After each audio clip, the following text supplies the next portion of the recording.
गुरु भक्ति योग।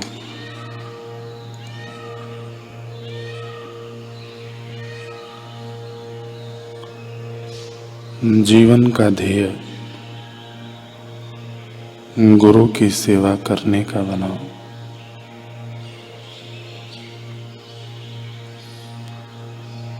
जीवन का हर एक कटु अनुभव गुरु के प्रति आपकी श्रद्धा की कसौटी है।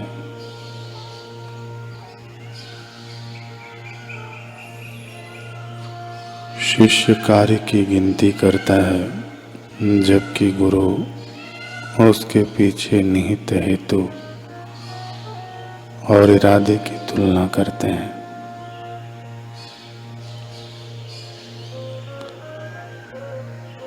गुरु के कार्य को संदेह पूर्वक देखना सबसे बड़ा पाप है। गुरु के समक्ष अपना दंभपूर्ण दिखावा करने की कभी कोशिश मत करना।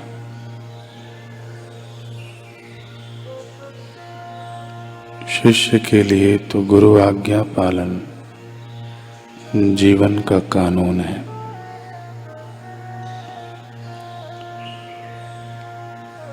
आपके दिव्य गुरु की सेवा करने का कोई भी मौका चूकना नहीं।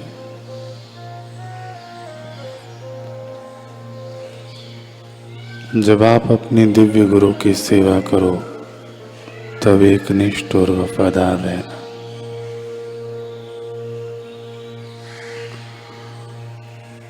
गुरु पर प्रेम रखना, गुरु आज्ञा पालन करना यानी गुरु की सेवा करना। गुरु की आज्ञा का पालन करना उनके सम्मान करने से भी बढ़कर है।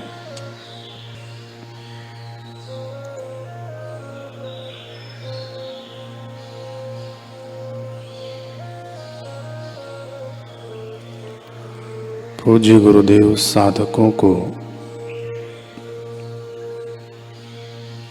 सेवा की उत्तम महिमा बताते हुए कह रहे हैं कि अपनी सेवा वही है जो अपने को परिस्थितियों का गुलाम न बनाए।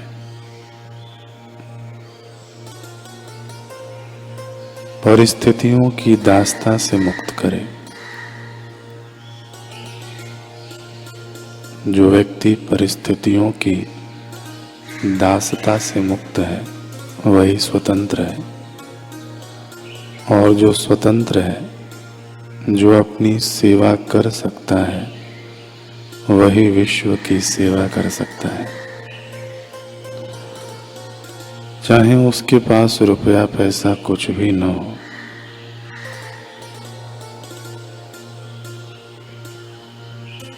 पद या कुर्सी मिलने से सेवा होगी और बिना कुर्सी के सेवा नहीं होगी, यह ना समझिए। भूखे को अन्न देना, प्यासे को पानी देना, निर्वस्त्र को वस्त्र देना इतनी ही सेवा नहीं है। किसी को दो मीठे शब्द बोलना, उसके दुख को हरना, यह भी बड़ी सेवा है। कुसंगी को सत्संगी बनाना, यह बड़ी सेवा है। अभक्त को भक्त बनाना और उलझे हुए की उलझने मिटाना, यह भी सेवा है।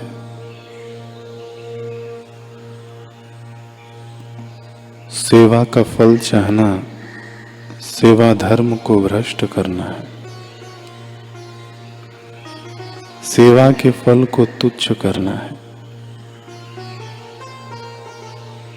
सेवा से जो बदला चाहता है, वह सेवा के धन को कीचड़ में डाल देता है। सेवा करे और चाहे कि बदले में मुझे कुछ मिले, मेरा यश हो, मुझे पद मिले, तो वह सेवक व्यक्तित्व बनाना चाहता है, और व्यक्तित्व हमेशा सत्य के विरोध में खड़ा रहेगा।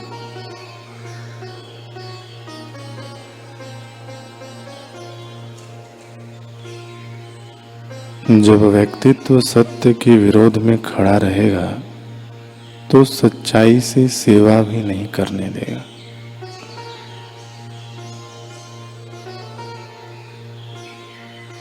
सच्चाई से सेवा नहीं करने देगा तो अंतर का सुख, मुक्ति भी नहीं पाने देगा। सेवा के बदले कुछ न चाहो। जब कुछ न चाहोगे तो जिसका सब कुछ है वह संतुष्ट होगा।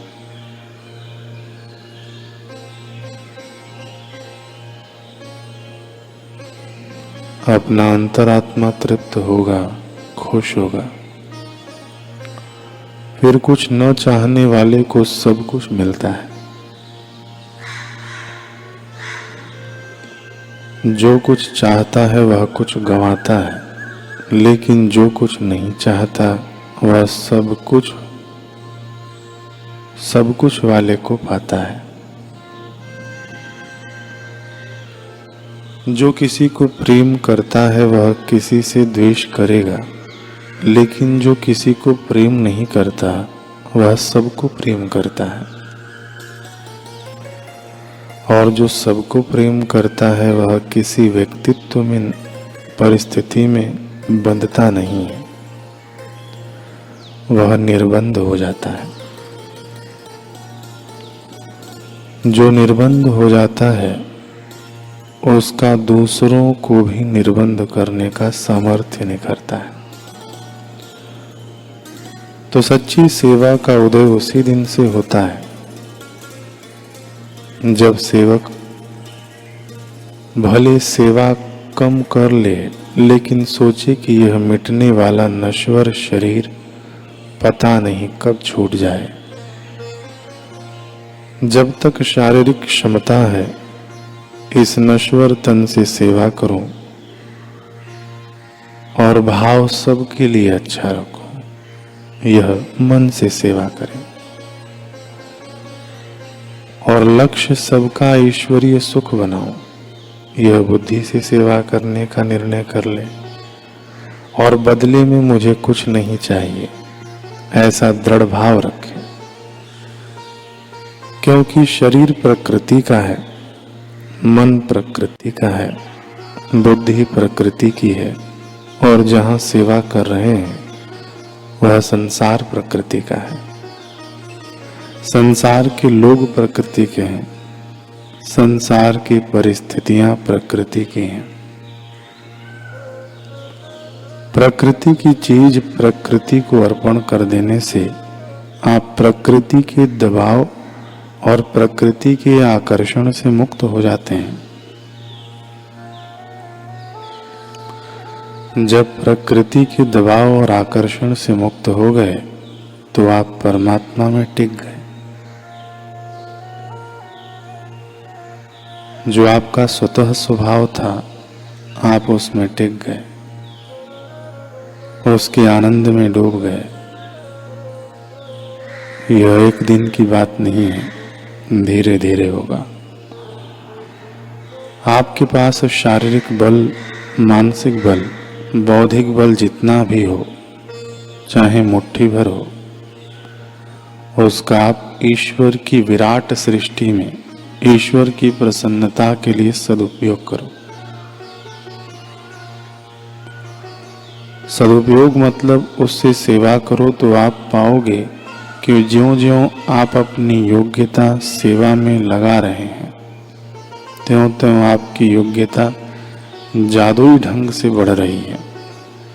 शक्ति, संपत्ति और योग्यता होने पर भी जो इनका सदुपयोग सेवा में नहीं करते, वे आलसी हैं, प्रमादी हैं, सुखासक्त हैं, अहंकार भोगी हैं, अहम के पोषक हैं और भाग्यहीन हैं।